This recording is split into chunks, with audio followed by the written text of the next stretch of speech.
اب آتے ہیں ہم نبی کریم صلی اللہ علیہ وسلم کے جو لین دین کے معاملات تھے، بیع و شراء ہے، اس کے بارے میں آپ کا طریقہ کیا تھا، اس میں آپ کا معمول کیا تھا، وہ ہم جاننے کی کوشش کرتے ہیں۔ تو نبی کریم صلی اللہ علیہ وسلم نے چیزیں فروخت بھی کی ہیں، خریدی بھی ہیں۔ خریدنا آپ کا زیادہ تھا، اور خاص طور پہ بعثت کے بعد فروخت کا معاملہ کم ہو گیا ہے، اور ہجرت کے بعد تو بہت کم ہی ایسے واقعات ملتے ہیں کہ آپ نے کوئی فروخت کی ہو، کوئی چیز بیچی ہو، سوائے چند واقعات کے ملتے ہیں کہ ایک دفعہ آپ نے وہ پیالہ وہ بیچا تھا، اور اسی طرح وہ جو کاٹھی ہوتی ہے، کاٹھی کے اوپر جو کپڑا ہوتا ہے، وہ آپ نے بیچا تھا، لیکن نیلام کی صورت میں، نیلام کی صورت میں، جیسے کہ واقعہ ایک حدیث میں آتا ہے۔ اسی طرح ایک غلام تھا جس کو اس کے مرنے مالک کے مرنے پر اس کی آزادی موقوف تھی، جس کو مدبر کہا جاتا ہے، اس کو بھی آپ نے منع کیا اور اس غلام کو بیچا ہے۔ اور اسی طرح آپ نے ایک سیاہ فام غلام تھا، اس کو 2 غلاموں کے بدلے اس کو بیچا تھا۔ تو یہ چند واقعات ملتے ہیں کہ جس میں آپ نے اس طرح ان کو فروخت کیا ہے۔ لیکن جہاں تک کہ خریدنے کا معاملہ ہے، وہ بہت ہے، کئی اس کے واقعات اور کتنی ہی اس کی مثالیں ملتی ہیں۔ اسی طرح آپ نے وہ مزدور بھی رکھے ہیں، مزدوروں کو سے کام بھی لیا ہے، اور اسی طرح خود آپ نے جو مزدوری کی ہے، اس طرح مزدور رکھنا جو ہے مزدور بننے سے زیادہ ہے۔ اور یہ وہی جیسے کہ ہم حدیث میں پڑھتے ہیں کہ نبی کریم صلی اللہ علیہ وسلم نے نبوت سے پہلے آپ بکریاں چرایا کرتے تھے اور اس کے اوپر اجرت آپ کو ملتی تھی۔ اسی طرح خدیجہ رضی اللہ تعالی عنہ کا مال لے کر جو آپ شام تشریف لے گئے تھے، وہ بھی اجرت پر تھا، اور اگر وہ اجرت پہ نہ ہو بلکہ مزاربت کے طور پر ہو تو وہ بھی جائز ہے، وہ بھی آپ نے کیا ہے، جیسے کہ حضرت خدیجہ رضی اللہ تعالی عنہ کے ساتھ آپ نے کیا تھا۔ اور اس میں اجرت کا معاملہ جو تھا وہ اس لحاظ سے تھا کہ آپ نے جرش کا سفر کیا تھا، اور اس کے بدلے آپ کو ایک نوجوان اونٹنی آپ کو دی گئی تھی، یا وہ آپ کی اجرت تھی۔ تو بہرحال یہ آپ کا طریقہ تھا۔ اور اسی طرح آپ نے مشارکت بھی کی، پارٹنرشپ بھی ہوئی، اور اس میں آپ کا ایک پارٹنر جب آیا آپ کے پاس تو آپ نے فرمایا کہ اس نے پوچھا کہ کیا آپ مجھے پہچانے نہیں؟ تو اس نے کہا کہ ہاں، کہ تم میرے شریک تھے، میرے ساتھ تمہاری شراکت تھی، اور تم بہترین شریک تھے، کسی قسم کی تم نے ایسی کوئی بات نہیں کی، جو بات بھی ہے وہ سچی کی، حق کے مطابق کی، کوئی اس میں ہیر پھیر نہیں تھا۔ اور اسی طرح آپ نے اپنی وکالت سے مراد یہ ہے کہ کسی کا نائب بننا، کسی کا قائم مقام بننا، تو خود بھی بنے ہیں، دوسروں کو بھی بنایا ہے آپ نے۔ اور اسی طرح آپ نے ہدیہ دیا بھی ہے اور قبول بھی فرمایا ہے، اور اس کے بعد آپ اس کے بدلے بھی دیا کرتے تھے، جو بھی اگر لیتے تھے کسی سے ہدیہ تو آپ ضرور اس کو اس کا بدلہ دیا کرتے تھے۔ اور سلمہ ابن الاکوع رضی اللہ تعالیٰ عنہ کے پاس ایک لونڈی آئی مال غنیمت میں سے، تو آپ نے کہا کہ یہ مجھے دے دو، تو انہوں نے پھر آپ کو دے دی وہ، تو آپ نے اس کو بدلے اہل مکہ سے مسلمان قیدی چھڑائے، اس کو دے دیا، اور اس کی جگہ پھر یہ قیدی چھڑائے ہیں۔ اور اسی طرح پھر آپ نے ادھار لیا ہے رہن رکھ کے، اور قرض بھی لیا ہے، ادھار بھی لیا ہے، اور خریدا بھی ہے، کہیں نقد پہ کہیں ادھار پر، دونوں طرح یہ بھی ہمیں ملتا ہے۔ اسی طرح آپ نے جو ضمانت دینے کا معاملہ ہے، گارنٹی دینا کسی کی، وہ بھی آپ نے کیا ہے۔ ایک تو وہ معاملات ہیں جس میں جنت کی ضمانت ہے، اللہ تعالیٰ اس کے بدلے جنت میں اس کا اجر عطا فرمائیں گے، اور دوسرا ایک عمومی ایک گارنٹی آپ دیا کرتے تھے، خاص طور پہ اگر مسلمانوں میں سے کوئی ایسا شخص انتقال کر جاتا تھا جس کے پیچھے کچھ نہیں چھوڑ کے گیا ہے، اور وہ مقروض مر گیا، مرکوز انتقال ہو گیا، تو پھر آپ یہی کہا کرتے تھے کہ یہ میرے ذمے ہے، اور خود آپ پھر اس کے بدلے بیت المال سے اس کا یہ قرض ادا کر دیتے تھے، اس کو کیا کرتے تھے۔ کہ یہ ایک طرح سے ایک سنت ہو گئی کہ اگر اس طرح کو مسلمان ہو جائے، اس طرح انتقال کر جائے، تو اس کے ذمے جو قرض ہے وہ پھر حکومت کی ذمہ داری ہے کہ وہ بیت المال سے اس کو ادا کر دے۔ تو یہ نبی کریم صلی اللہ علیہ وسلم کا یہ طریقہ ہمیں نظر آتا ہے۔ اسی طرح آپ نے وہ جو زمین آپ کی تھی اس کو آپ نے اللہ کی راہ میں وقف کر دیا تھا، اور تاکہ اس کا فائدہ جو ہے مسلمانوں کو ہو۔ اسی طرح آپ نے سفارش کی بھی ہے اور سفارش قبول بھی کی ہے۔ تو بریرہ رضی اللہ تعالیٰ عنہ کا معاملہ بھی آتا ہے جیسے کہ حدیث میں، کہ جب وہ آزاد ہو گئیں اور ان کا شوہر غلام تھا تو وہ مسئلہ ختم ہو گیا، تو آپ نے ایک طرح سے سفارش کی بریرہ سے کہ اگر تم اس کو قبول کر لو، شوہر اسی کو رکھو تو کیا حرج ہے؟ تو انہوں نے کہا کہ نہیں، مجھے اس کی ضرورت نہیں ہے۔ تو آپ نے کوئی غصہ نہیں کیا، ناراضگی نہیں کی کہ کیوں نہیں اس نے مجھے میری بات کو ٹھکرا دیا، مانا نہیں ہے، اس لیے کہ آپ نے ایک مشورہ دیا تھا، ایک سفارش کی تھی، وہ اس کی مرضی پر تھا۔ اسی طرح پھر آپ کی جو قسم کا معاملہ ہے، حلف کا، اس میں بھی بعض مرتبہ آپ اس میں استثناء کرتے تھے۔ استثناء کرنے سے مراد یہی ہے کہ اس میں سے الا یہ کہہ کے اور اس میں سے کوئی چیزیں مستثنا ہو جاتی تھیں، اور بعض مرتبہ اس میں کفارہ ادا کرتے تھے، اور بعض مرتبہ جو قسم ہے اس کے مطابق ہی کام کیا کرتے تھے، اور وہ بات کو مکمل جیسے کہ قسم کھائی ہے اس کے مطابق ہی عمل کیا جاتا تھا۔ اور پھر آپ کے یہ بھی طریقہ تھا کہ آپ ہنسی مذاق بھی آپ کیا کرتے تھے،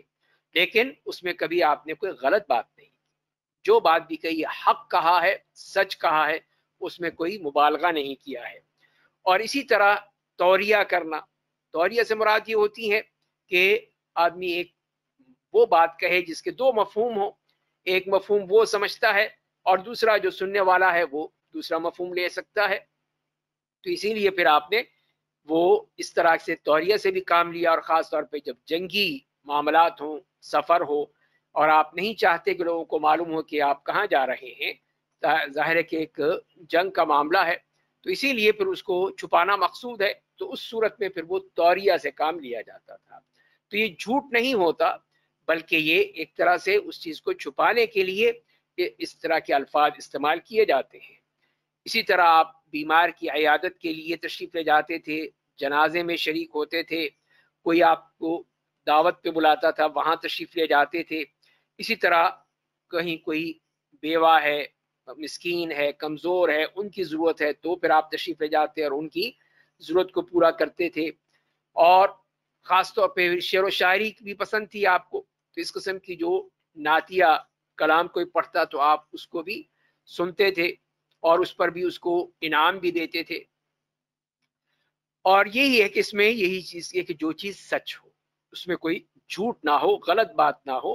اور اگر کوئی ایسی جیسے کہ دوسروں کی ظاہر نبی کریم صلی اللہ علیہ وسلم کی سامنے تو کوئی اس طرح نہیں کہہ سکتا تھا، لیکن دوسروں کے بارے میں آپ نے صاحب بتا دیا، اگر کوئی اس طرح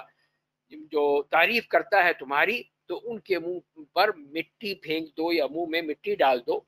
تو یہ اسی لیے کہ ان کو ان کے مقصد میں ناکام کر دو، اس سے منع کیا گیا ہے۔ اور اسی طرح ہم دیکھتے ہیں کہ نبی کریم صلی اللہ علیہ وسلم کی جو اس قسم کی چیزیں ہیں کہ جس میں کوئی صحت کے حوالے سے کوششیں ہیں کہ اس میں ریاضت بھی آ جاتی ہے، بھاگ دوڑ بھی آ جاتی ہیں، اور اس قسم کی چیزیں آتی ہیں، اور دوسرے جو گھر کے کام کاج ہیں وہ تمام آ جاتے ہیں۔ اس میں بھی ہم دیکھتے ہیں کہ نبی کریم صلی اللہ علیہ وسلم نے دوڑ لگائی، کہیں آپ نے گھوڑے پر لگائی ہے، کہیں آپ نے پیدل دوڑ لگائی ہے، اسی طرح آپ نے کشتی بھی کی ہے۔ اور جہاں تک کہ گھر کے معاملات ہوتے تھے اس میں بھی آپ خود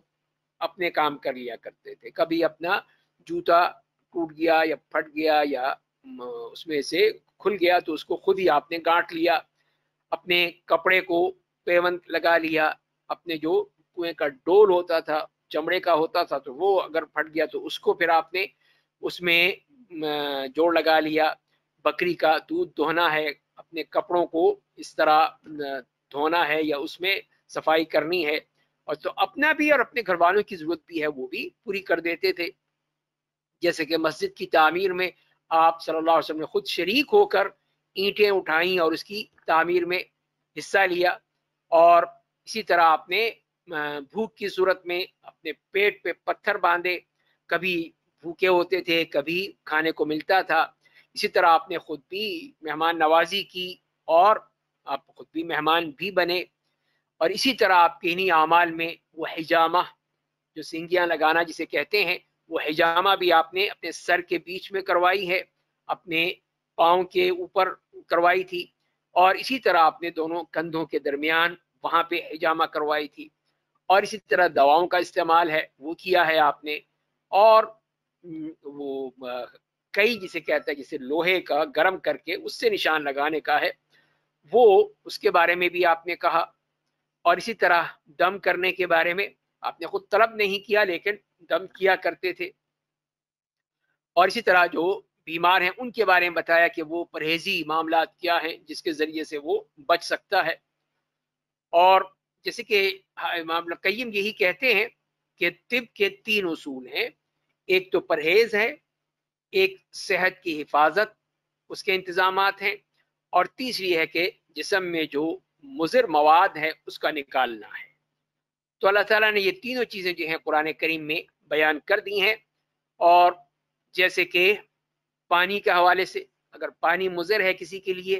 تو وہاں پہ فرمایا وَإِن كُنتُم مَرْضَىٰ وَعَلَىٰ سَفَرٍ أَوْ جَاءَ أَحَدٌ مِّنكُم مِّنَ الْغَائِطِ أَوْ لَامَسْتُمُ النِّسَاءَ فَلَمْ تَجِدُوا مَاءً فَتَيَمَّمُوا صَعِيدًا طَيِّبًا۔ تو یہاں پہ بھی بیمار کے حوالے سے فرمایا کہ بیمار بھی اگر اس کو پانی سے تکلیف ہوتی ہے تو وہ تیمم کر سکتا ہے، اور صحت کی حفاظت کے حوالے سے فرمایا کہ فمن كان منكم مريضا او على سفر فعدة من ایام اخر،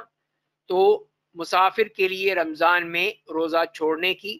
اجازت دے دی تاکہ وہ اپنی صحت کی حفاظت کر سکے۔ اور اسی طرح پھر آپ نے جو تیسری چیز ہے اس کے بارے میں فرما دیا سورہ بقرہ کی اس آیت میں کہ فمن كان منكم مريضا او به اذى من رأسه ففدية من صيام او صدقة او نسك، تو مریض کے لیے اور جس کے سر میں کوئی تکلیف ہے اور وہ احرام کی حالت میں ہے تو اس کا سر منڈانے کی اس کو اجازت دے دی تاکہ اس کے ذریعے سے جو بھی اس قسم کا فاسد مادہ ہے وہ نکل جائے، اور سر میں جو اس کی تکلیف ہے جس کی وجہ سے یہ جوئیں پیدا ہو رہی ہیں وہ سب ختم ہو جائے۔ اس طرح پھر وہ یہ فائدہ بھی بیان کر رہے ہیں کہ اللہ تعالیٰ نے بھی ان تینوں چیزوں کا ذکر کیا ہے۔ ایک دفعہ پھر آتے ہیں آپ صلی اللہ علیہ وسلم کے معاملات کی طرف کہ آپ کے جو یہی لین دین کے معاملات تھے اس میں آپ صلی اللہ علیہ وسلم اس میں بہترین آپ کا طریقہ تھا، اور خاص طور پہ اگر آپ کسی سے کوئی ادھار لیتے تھے تو پھر اس کو واپس کرتے اور اس سے بہتر انداز میں بہتر چیز دینی ہے، یا اس نے جو دیا تھا رقم کی صورت میں تو اس سے بڑھا کر دینا ہے، تو یہ آپ کا ایک اچھا طریقہ تھا کہ آپ اس طرح اس کو واپس کرتے ہوئے دیتے تھے۔ اور دوسری بات ہے کہ پھر اس کو دعا بھی دیتے تھے کہ بارک اللہ لک فی اہلک و مالک انما جزاء السلف الحمد والادا، تو یہ ہے کہ اس کا شکریہ بھی ادا کرو، اس کے لیے دعا بھی کرو، اور اس کا جو قرض ہے وہ بھی ادا کر دو۔ تو ایک دفعہ ایک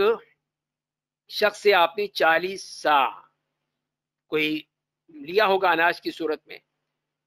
تو وہ اسے انصاری کو حاجت ہوئی، ضرورت محسوس ہوئی اس کو، تو وہ آیا نبی کریم صلی اللہ علیہ وسلم، تو آپ نے کہا کہ میرے پاس تو کچھ نہیں ہے، کوئی چیز آئی نہیں ہے، تو اس شخص نے کچھ کہنا چاہا تو نبی کریم صلی اللہ علیہ وسلم نے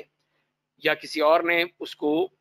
منع کرنے کی کوشش کی، تو آپ نے فرمایا کہ لا تقل الا خیرا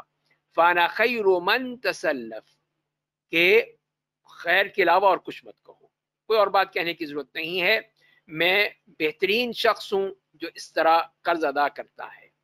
اور پھر آپ نے جب آپ کے پاس ہوا تو 40 وہ سا تو آپ نے وہ دیے جو کہ اس سے لیے تھے آپ نے،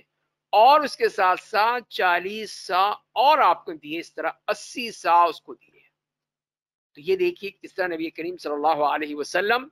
اپنے ان صحابہ کرام کے ساتھ حسن سلوک فرماتے تھے۔ ایک دفعہ آپ نے اونٹ لیا کسی سے، تو اس کا جو مالک تھا وہ لینے آ گیا، اور اس نے پھر وہ ذرا سختی سے بات کہی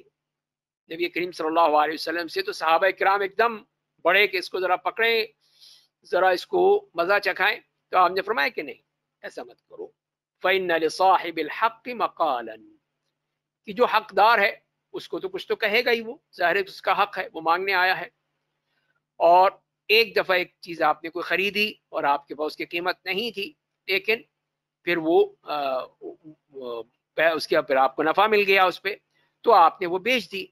اور جو اس کا نفع ملا تو بنی عبد المطلب کی جو بیوائیں تھیں ان کو وہ پیسہ ان کو دے دیا تاکہ وہ، اور پھر آپ نے کہا کہ اس کے بعد میں کوئی چیز اس وقت تک نہیں خریدوں گا جب تک کہ میرے پاس اس کی قیمت نہیں ہوگی۔ اور اسی طرح پھر ایک اور واقعے میں بھی آتا ہے کہ آپ نے کوئی چیز کسی سے لی تھی، اور بلکہ ایک یہودی سے ایک خاص مدت تک کے لیے آپ نے کوئی چیز لی، تو وہ مدت سے پہلے ہی آ گیا، اب یہ وقت تو آیا نہیں تھا دینے کا، واپسی کا، تو آپ نے کہا کہ اب یہ وقت تو آیا نہیں، تم پہلے سے مانگ رہے ہو۔ اس نے یہ ہے کہ اپنی غلطی کو ماننے کے بجائے یہ کہا کہ اے بنی عبد المطلب تم لوگ بڑا ٹال مٹول کرتے ہو، خام خواہ ایسی بات کہے گی، تو صحابہ کرام کو برا لگا اور وہ بڑھے اس کی طرف، تو آپ نے منع کیا، اور خوب انتہائی بردباری سے آپ نے اس کا برداشت کیا۔ تو یہودی نے کہا کہ میں نے تمام جو آپ کی علامتیں ہیں نبوت کی وہ سب میں نے دیکھ لیں، سب پہچان لیں، سوائے یہ علامت کے کہ آپ حلیم بھی ہیں، بردبار بھی ہیں، اور اگر کوئی اس قسم کی کوئی چیز ہوتی ہے تو آپ مزید آپ کا حلم بڑھ جاتا ہے، آپ کی بردباری بڑھ جاتی ہے، تو وہی میں جاننا چاہتا تھا، اسی کا میں تجربہ کر رہا تھا، اور اس یہودی نے پھر وہ اسلام قبول کر لیا۔ اب آئیے ہم دیکھتے ہیں کہ نبی کریم صلی اللہ علیہ وسلم کی چال ڈھال کے حوالے سے، آپ چلتے تھے تو کیسے چلتے تھے، تو اس میں جو ہمیں ملتی ہیں احادیث میں جو اور سیرت میں کہ نبی کریم صلی اللہ علیہ وسلم جب چلا کرتے تھے تو اس طرح چلتے تھے جیسے کہ کوئی کسی اونچائی کی طرف چڑھ رہا ہے، مطلب یہ ہے کہ ایک خم ہوتا تھا آپ کے جسم میں، جھک کے جیسے چل رہے ہیں، اور اس کے ساتھ یہ نہیں ہے کہ وہ کوئی ایسا معلوم ہو کہ یہ بہت ہی کوئی بوڑھا شخص چل رہا ہے، لیکن ایک طرح سے ایک تواضع کا انداز ہے کہ آپ اس طرح آپ کی چال ہوا کرتی تھی، اور چال میں بھی آپ تیز چلا کرتے تھے اور بڑے ہی آرام سے، سکون سے، اطمینان سے۔ اور حضرت ابو ہریرہ رضی اللہ تعالیٰ عنہ فرماتے ہیں کہ میں نے نبی کریم صلی اللہ علیہ وسلم سے زیادہ خوبصورت کسی کو نہیں دیکھا ہے، اور جیسے کہ سورج آپ کے چہرے سے میں چمک رہا ہوں، اور اسی طرح میں نے نبی کریم صلی اللہ علیہ وسلم کی چال میں سے زیادہ کوئی تیز رفتار کوئی شخص نہیں دیکھا ہے، جیسے کہ زمین آپ کے لیے لپیٹی جا رہی ہے، اور ہم پوری کوشش کرتے تھے کہ ہم بھی آپ کے ساتھ دے سکیں، لیکن آپ کوئی پرواہ نہیں کرتے تھے۔ اور اسی طرح حضرت علی یہی فرماتے ہیں رضی اللہ عنہ کہ رسول اللہ صلی اللہ علیہ وسلم جب چلتے تھے تو اس طرح چلتے تھے کہ ذرا آپ کے جسم میں خم سا ہوتا تھا، اور جیسے کہ آپ کہیں کئی دفعہ اونچائی سے نیچے کی طرف آ رہے ہیں تو وہ اس کی کیفیت بنتی تھی۔ تو اسی طرح پھر آپ کی جو چال تھی اس میں ہمت ہے، شجاعت ہے، عزم ہے، اور بہترین طریقے کے مطابق، تاکہ اس میں کوئی کمزوری کا اظہار نہ ہو، کسی قسم کی کوئی بھی ایسی چیز نہ کہ جو مد مقابل ہیں یا دشمن ہے وہ دیکھ کر کوئی یہ سمجھے کہ انتہائی کمزور شخصیت کا ہے۔ تو حالانکہ آپ کی اسی چال میں کسی قسم کو کوئی تکبر کی تو بات تھی ہی نہیں، ہو ہی نہیں سکتی تھی، لیکن آپ چلتے تھے تو اس طرح چلتے تھے کہ آپ کی یہ چال جو ہے بہت ہی باعزت، بہت ہی ایک سکون اور اطمینان کی تھی۔ تو یہ آپ کا طریقہ تھا، اور جیسے ہر چیز میں آپ کے یہاں اعتدال تھا، اسی میں بھی اعتدال تھا۔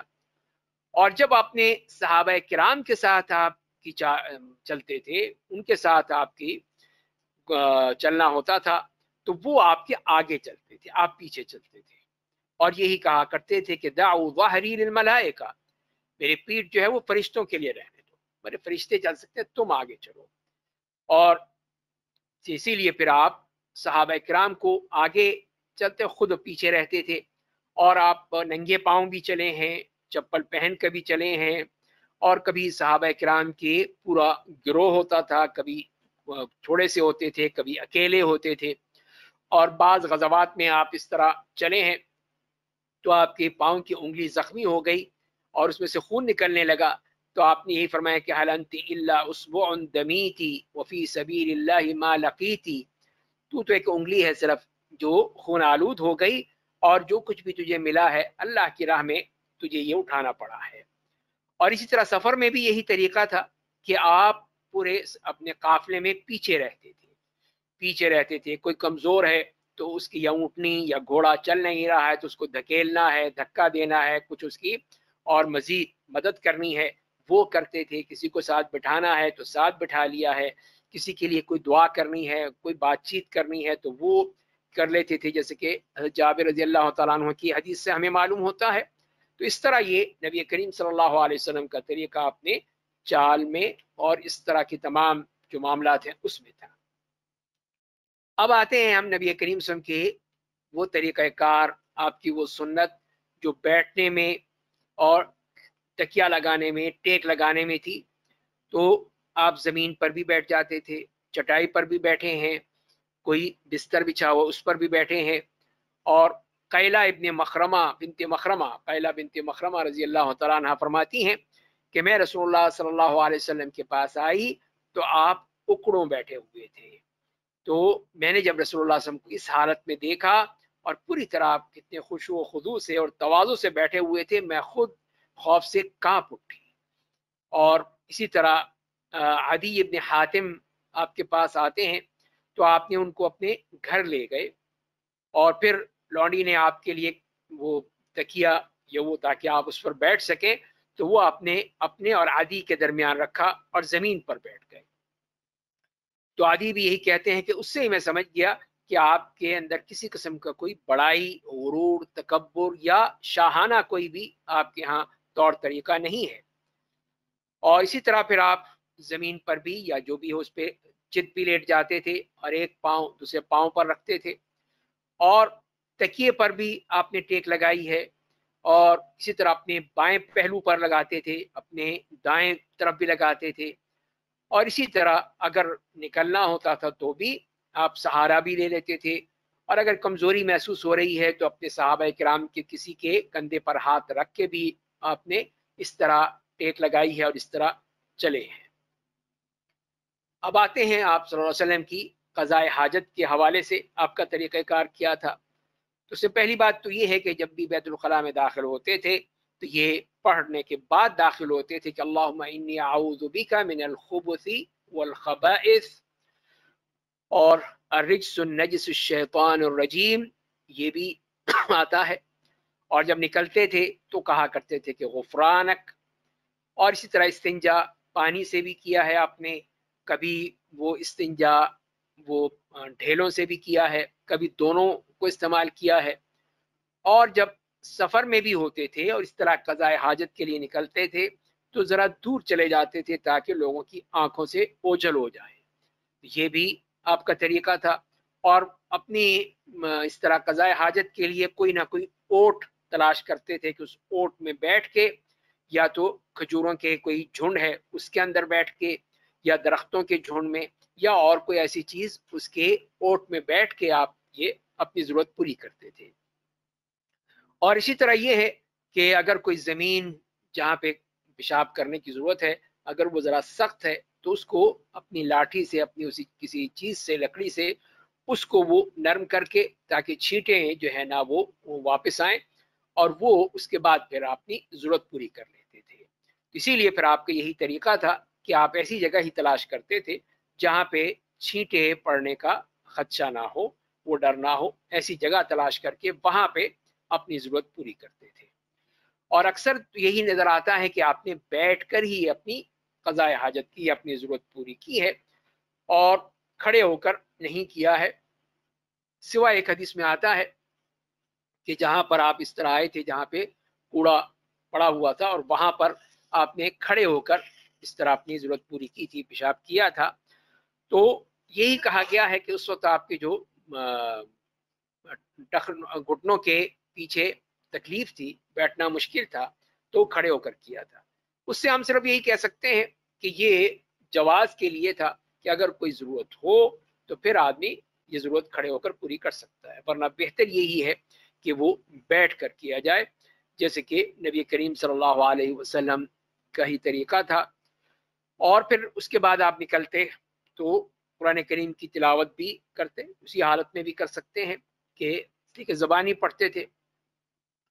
اور پھر آپ استنجا بھی کرتے تھے اور بائیں ہاتھ سے وہ استعمال کرتے تھے، ڈھیلے یا کوئی ایسی چیزیں ہیں وہ بائیں ہاتھ سے کرتے تھے. تو اور اور بعض لوگ جو ہیں اس حالت میں بھی آپ کو سلام کیا کرتے تھے تو آپ اس کا جواب نہیں دیتے تھے، اس لیے کہ آپ قضاء حاجت میں ہیں. تو یہ آپ صلی اللہ علیہ وسلم نے اس کو پسند نہیں فرمایا اور یہ چیز بھی آپ نے قبول نہیں کی. بعد میں آتا ہے کہ اس کے بعد آپ جب فارغ ہو گئے اور پھر آپ نے ایک جگہ سے ایک طرح سے تیمم سا کیا اور اس کے بعد پھر آپ نے سلام کا جواب دیا. اب آئے چلتے ہیں کہ وہ فطرتی امور جو کہ ہر انسان کے ساتھ ہے ان میں آپ کا کیا معاملہ تھا. اس میں خاص طور پہ جو دایاں پہلو ہے، دایاں ہاتھ ہے، اس کا استعمال. تو آپ کو یہی چیز پسند تھی کہ اپنے جوتا پہننے میں، بالوں کو کنگھی کرنے میں، پاکیزگی اختیار کرنے میں، لین دین میں دایاں ہاتھ کا ہی استعمال ہوتا تھا. تو اس طرح آپ کا دایاں ہاتھ آپ کے کھانے پینے اور پاکیزگی کے لیے، اور بایاں ہاتھ جو تھا وہ پھر ہوتا تھا قضاء حاجت کے لیے، یا کوئی بھی تکلیف یا کوئی اذیت والی چیز جو ہو، ضرر رساں چیز ہو، اس کو ختم کرنے کے لیے. اور پھر آپ کا سر مڑانے کے لحاظ سے آپ کا طریقہ یہی تھا کہ پورا سر کو مڑاتے تھے تو اور یا اس کو پورے کو چھوڑ دیتے تھے. یہ نہیں ہوتا تھا کہ کچھ چھوڑ دیا کچھ رکھ لیا، یہ چیز جو ہے وہ نہیں ہے. اور جہاں تک کہ حلق آپ نے کروایا ہے یا پوری طرح سر مڑایا ہے، وہ زیادہ تر یہی ہے کہ جب آپ نے حج یا عمرہ کیا ہے اس میں ہی آپ نے اس کو کروایا ہے، ورنہ اس کے علاوہ آپ کے بال پورے ہوتے تھے، آپ لمبے بال رکھتے تھے. اسی طرح مسواک بہت پسند تھی آپ کو. آپ چاہے آپ روزے سے ہوں یا روزے کے بغیر ہوں، مسواک ضرور استعمال کرتے تھے. سونے کے بعد جب اٹھتے تھے تب مسواک کرتے تھے، وضو کے وقت کرتے تھے، نماز کے وقت، گھر میں داخل ہوتے ہوئے. تو آرات کی جو مسواک ہوتی تھی عموماً وہی آپ کے استعمال تھی. اسی طرح آپ کو خوشبو بہت پسند تھی، خوشبو بھی آپ کی پسندیدہ چیز تھی اور وہ آپ استعمال کرتے تھے. اور اسی طرح جو ایک ان چیزوں کا بھی ہے کہ نورہ کا استعمال ہوتا ہے، وہ یہ ہے کہ اس قسم کی کوئی چیز بنائی جاتی تھی جس کے ذریعے سے جسم کے جو غیر ضروری بال ہیں ان کو صاف کرنے کے لیے وہ آپ استعمال کیا کرتے تھے، ان بالوں کو صاف کرنے کے لیے. تو یہ بھی آپ کا طریقہ تھا. جہاں تک کہ سر کے بال ہیں تو پہلے تو آپ کا طریقہ یہ رہا کہ آپ اپنی صرف کنگھی کر کے بالوں کو سیدھا کر لیا کرتے تھے. اس کے بعد پھر آپ نے مانگ نکالنا شروع کر دی کہ بیچ میں سے مانگ ہو اور بال جو ہیں دونوں دائیں بائیں ان کو کر دیا جائے. تو یہ بھی آپ کا طریقہ تھا. اور جہاں تک کہ حمام کا تعلق ہے آپ کبھی اس میں نہیں گئے، اس لیے کہ عربوں کے یہاں یہ چیز معروف بھی نہیں تھی اور وہاں یہ طریقہ بھی نہیں تھا، تو اسی لیے اس کا ذکر ہمیں کم ہی ملتا ہے. اسی طرح سرمے کا استعمال ہے، تو آپ کے پاس ایک سرمے دانی تھی جس میں ہر رات 3 مرتبہ آپ اپنی آنکھوں میں وہ سرما استعمال کیا کرتے تھے. خضاب کے سلسلے میں کہ کیا آپ نے اپنی داڑھی میں خضاب استعمال کیا ہے یا نہیں ہے، تو اس کے بارے میں صحابہ کرام میں اختلاف ہے. بعض کہتے ہیں کہ آپ نے کبھی استعمال نہیں کیا اور بعض کہتے ہیں کہ آپ نے استعمال کیا تھا. تو پہلے یہ تو معلوم ہو کہ کیا واقعی آپ کے بالوں میں، سر میں یا داڑھی کے بالوں میں کوئی سفیدی آئی تھی. تو وہ اس کے بارے میں جہاں تک کہ بعض روایات سے معلوم ہوتا ہے کہ نبی کریم صلی اللہ علیہ وسلم کثرت سے خوشبو استعمال کرتے تھے، خوشبو بالوں میں بھی لگا لیتے تھے. تو اس کی وجہ سے اس میں ایسا محسوس ہوتا تھا کہ جیسے کوئی خضاب لگا رکھا ہے، اور حالانکہ وہ خضاب نہیں ہوتا تھا. اور اسی طرح آپ کی جو صرف یہ ہے کہ داڑھی کے چند بال جو ہے وہ سفید ہوئے تھے، تو اس میں بھی آپ جب تیل استعمال کرتے تھے یا اس قسم کی کوئی دہن استعمال کرتے تھے تو اس کی وجہ سے ہی معلوم ہوتا تھا کہ جیسے کہ خضاب لگا ہوا ہے یا اس میں رنگ اس کا بدلا ہے. اور جہاں تک کہ کنگھی کرنے کا مسئلہ ہے تو وہ بھی آپ کو پسند تھا. کبھی آپ کس طرح کے بال بکھرے ہوئے منتشر ایسا نہیں تھا، تو خود بھی کنگھی کرتے تھے. عائشہ رضی اللہ تعالی عنہا وہ آپ کے بالوں کی کنگھی کیا کرتی تھیں. اور آپ کی جو بالوں کا ہے تو وہ اس کے جو الفاظ آتے ہیں ہمارے حدیث میں تو وہ 3 الفاظ ہیں. ایک تو وہ وفرا ہے، وفرا سے مراد ہوتی ہے کہ وہ سر کے بال جو ہیں وہ جو سر پر ہوں اور یا وہ بال جو کانوں تک آ جائیں، کانوں تک آ جائیں تو یہ وفرا ہے. اور اگر وہ یا اور نیچے چلے جائیں تو اس کو